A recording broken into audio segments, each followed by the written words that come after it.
Today I'm going to show you all how to make this versatile Asian favorite. Asian sweet and sour sauce is a versatile and popular condiment used in various dishes, particularly in Chinese cuisine. It balances the tanginess of vinegar with the sweetness of sugar, creating a distinctive flavor that pairs well with meats, vegetables, and even as a dipping sauce. Alright, so the first step in our sauce is to cook the sauce. So we're heating our medium-sized saucepan over high heat. Once hot, we're going in with some sesame oil or peanut oil if you prefer. You already smell the nuttiness of it. That's your cue to go in with some minced ginger and garlic. And these are the two parts in the Asian Holy Trinity. The side we'll be adding at the end. So what we want to do here now is we want to saute our garlic and ginger, let it release its flavor before we add in our liquids. So you want to just evenly incorporate, make sure all the ginger and garlic is coated in the sesame oil. As you can see here, the garlic is starting to resemble the same color as the ginger, and it's also starting to stick to the edge. So that's our cue. We're still staying on high heat, but that's our cue to move on. So we're going in with some pineapple juice. Remember, this is sweet and sour sauce, so pineapple adds its natural sweetness. Next, some brown sugar for more sweetness. After that, we're going to do some apple cider vinegar, which gives the acidity or the sour part of sweet and sour. Then we're going in with some dark soy sauce and ketchup. Soy sauce for its salty umami flavor, and the ketchup for its thickening agent. So we want to mix this and fully dissolve our sugar. Keep it on high heat, bring it to a boil before we add in the rest of our ingredients. So I'm just going to continue to mix. The liquid will also deglaze the pan, so all the ginger and garlic that would have started to stick earlier, the liquid will help to raise it off of the pan. Now that we have it all mixed up, so we're just going to let it cover and let the heat do its thing, then bring it to a boil. Once it's boiling, that's our cue to add in the rest of our ingredients. Alright, so you see we're starting to boil around the edges here. That's our cue to move on. Just checking the sides, so nothing is no longer sticking at the bottom. Everything has lifted off it. So now we're going in with some red food coloring. Now, of course, this part here is completely optional. There's nothing wrong with the natural color of the sauce, but you know, the quintessential sweet and sour sauce tends to be red for some reason. So we're just going with some red food coloring. And last but not least, our cornstarch slurry. This will thicken up the sauce. So just equal parts cornstarch and water. Just drop down the heat to medium, and you see, look how it's almost instant. Switch off the heat, just finish mixing it in, and there you go. Here's your sweet and sour sauce. So now what I'm going to do, I'm going to show you a couple different ways of how to use the sauce. Alright, so the first thing we're going to do is your classic sweet and sour chicken, but in this case I'm going to show you how to do it with eggplant, or baigan as we call it here in Trinidad and Tobago. Another excellent meat substitute could be tofu, as both are very neutral and they take on flavors very well. So I'm just going to lightly season the eggplant that I cubed into like 1-inch cubes. I mean, the size is really up to you. The only thing that I would advise is you just keep it uniform so that it could fry evenly. So again, just some light Chinese all-purpose seasoning. The sauce is really going to provide all the flavor. And so 5 spice powder. A little more. Right, then let's get our hands in there. Make sure all are evenly coated. So again, this is all about preference, but today I'm just going to be doing a classic breading with all-purpose flour, beaten egg, and panko. So the first thing you want to do, you want to establish which hand is going to be your dry hand and which hand is going to be your wet hand. So in my instance, my right hand is going to be my dry and my left hand is going to be my wet. So the dry would be flour and panko, of course. So you want to evenly coat it in the flour, shake off any excess into the egg, switch over to my wet hand, and same process, evenly coat. Try and get the excess egg off. Into the panko, switch to my dry hand. And then you just dust off excess, and I'm just gonna press them right in front here to wait on the others. So again, starting off with my dry hand, into the egg with my wet hand. This is gonna help to give the baigan a real nice texture when fried. And also the panko will help to give even more surface area for the sauce to hold on to. Right, and you just repeat that process until you finish. And we're gonna be frying at about between 300 to 325 degrees Fahrenheit because we don't wanna burn the panko, the breadcrumbs.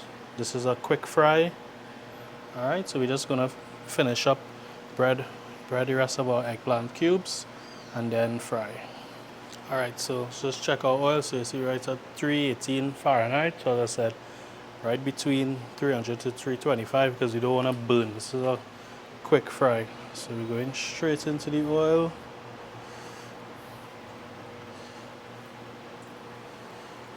Your eggplant should float.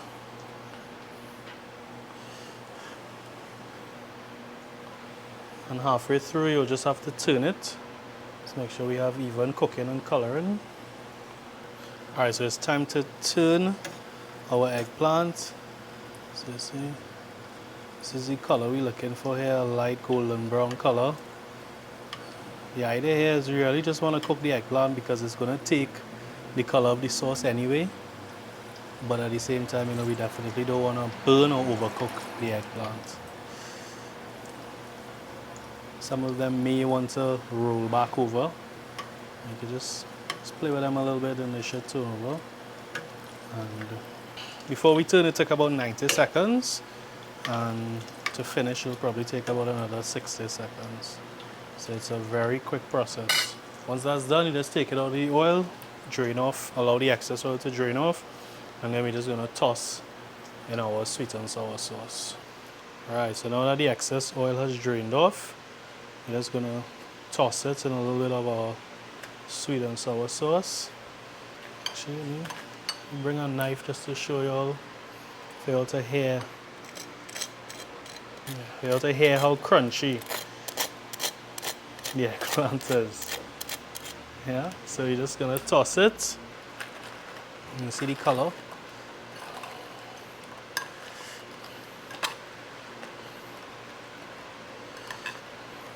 If you want to leave some of the crunch exposed, because obviously the sauce will make it a little soggy, but it's really up to you. Alright, so just like with the eggplant, doing the same thing. Just gonna coat it in a little sauce.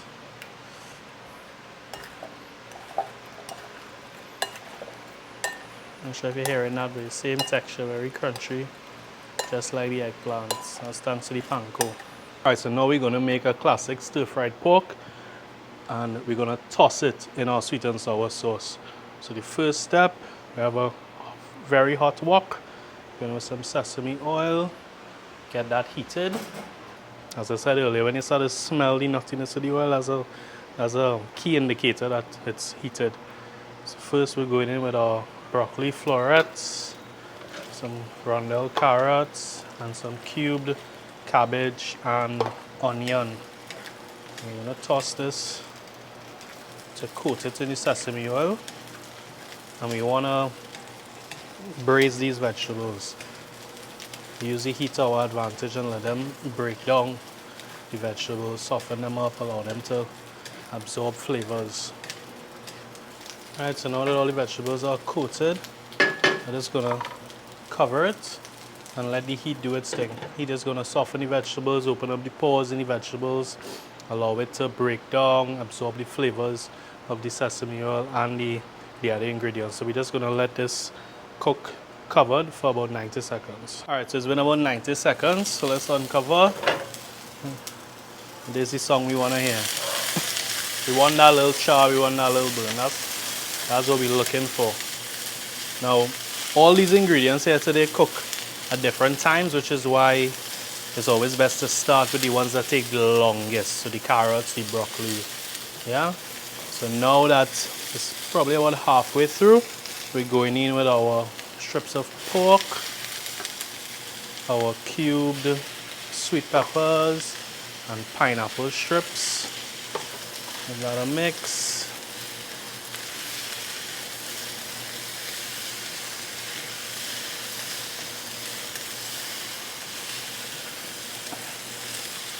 You know, we eat with our eyes, so see how visual this is already. The tricolor sweet peppers, the orangey carrots, the green broccoli.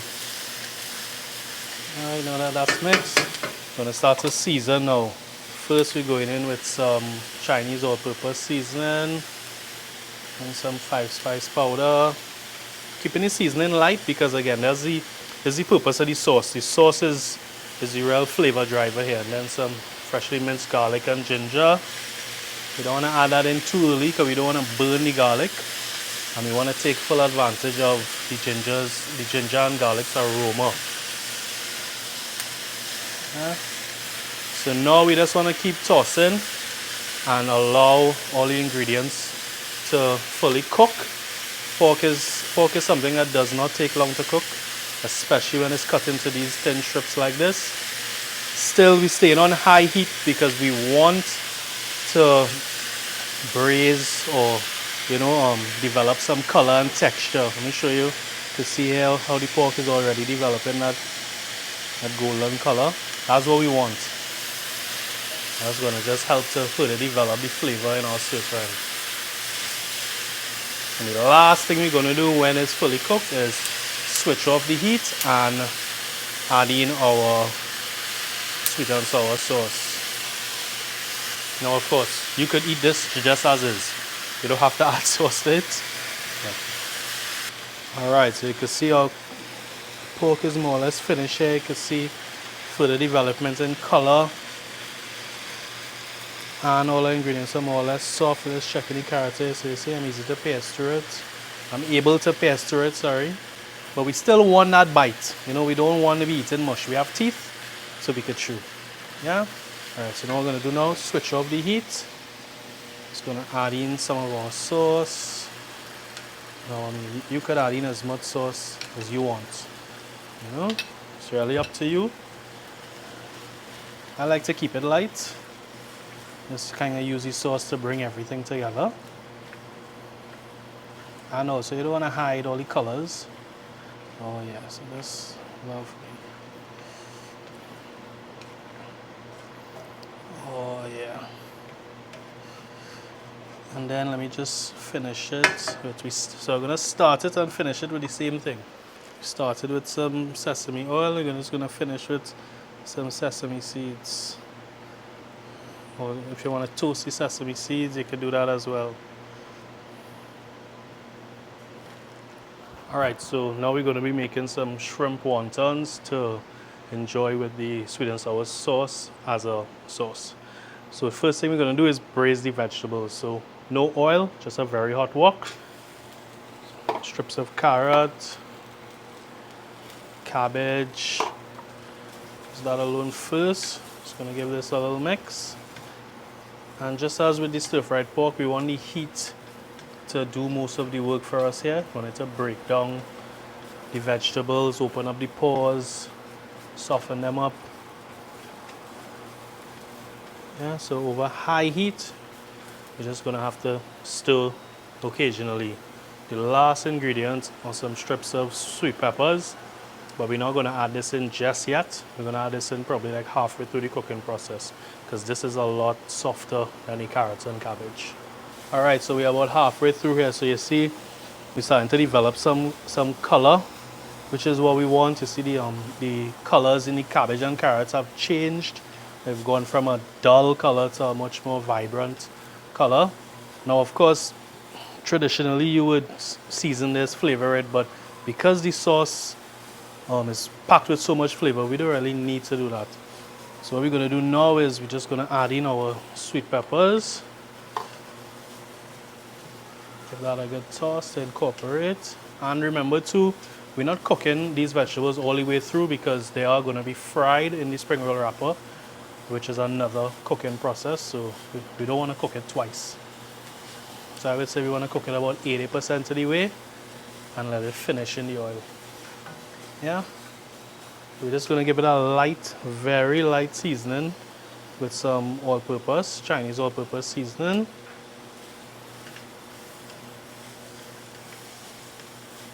All right, so for the shrimp, again, just a light seasoning because as I said earlier, the sauce is already packed with flavor, so we don't need to over-season everything.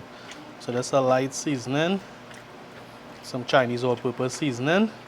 You just pull it a little closer to me. I have some cornstarch here.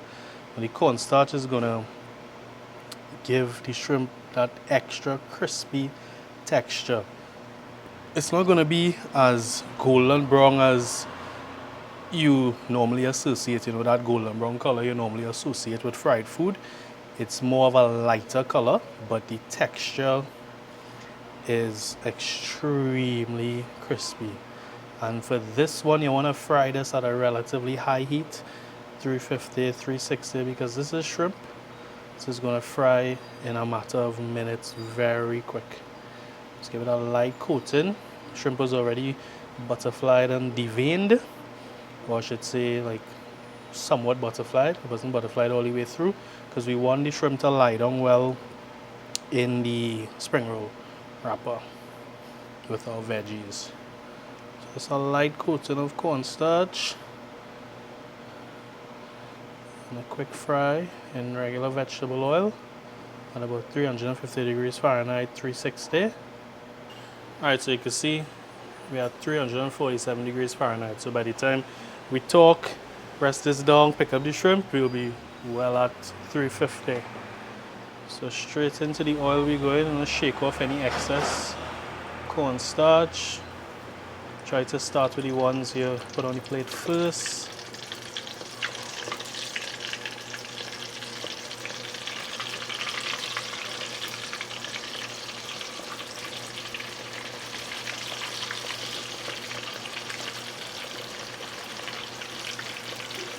And as I said, this is going to cook very quickly, so you don't want to go too far from your stove. While it's cooking, I'll just continue to bread the rest. So you want to just drain off any excess oil and transfer it to like a wire rack or something lined with some paper, because you don't want all that oil going into your spring roll.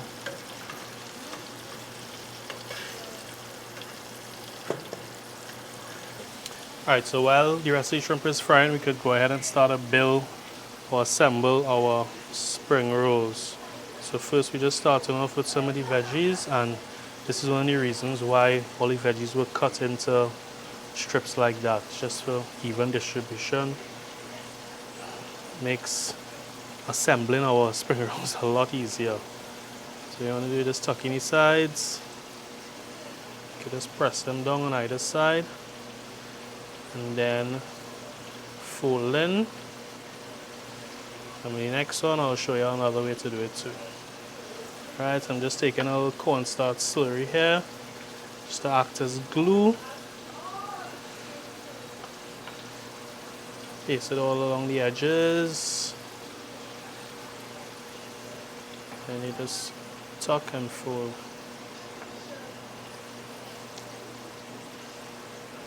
Gentle press. And there you go. Spread around. Do one more.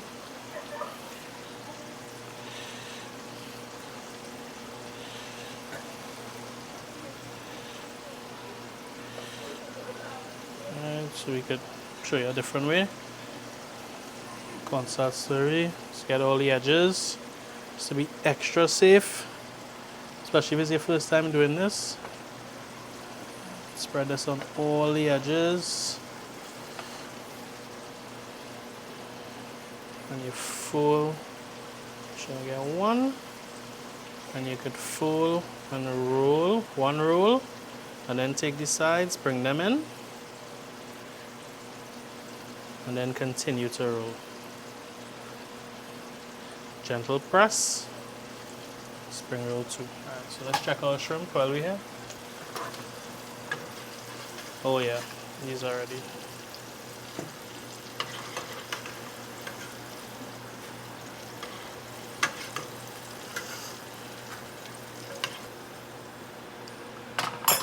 And these spring rolls could go right into the oil. And we're just frying until our wrappers are golden and crispy. As I said, the filling is already cooked, so we don't need to cook it a second time. We're 80% cooked, so we just need to let it finish. Alright, so we're just gonna turn our spring rolls. Just ensure even cooking. It might give a little trouble. Just play around with it. They usually always turn.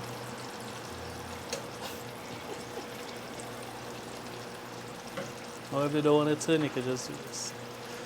It's like when you fry and bake. Yeah, so this is what you're looking for. You're looking for these air bubbles. That's expansion. That tells you that you're getting that desired crispy, light texture on the outside, because that's what we want. And also a good sign to know when it's finished is, remember when we put it in, just like when we put the shrimp in, a lot of air bubbles. Remember, frying is a dry method of cooking. It draws out the moisture out of the food. So with less bubbles, that means it's closer to being finished. So time to take out. So what I like to do is like to hold it on the corner and let whatever excess oil that may have gotten in just run out. And then when you're draining it off, I like to let it stand or lean somewhat. Fire, hot. Yeah, so let the excess oil drain out, and then in your bowl or whatever you're using, just let it lean rather than let it lie down.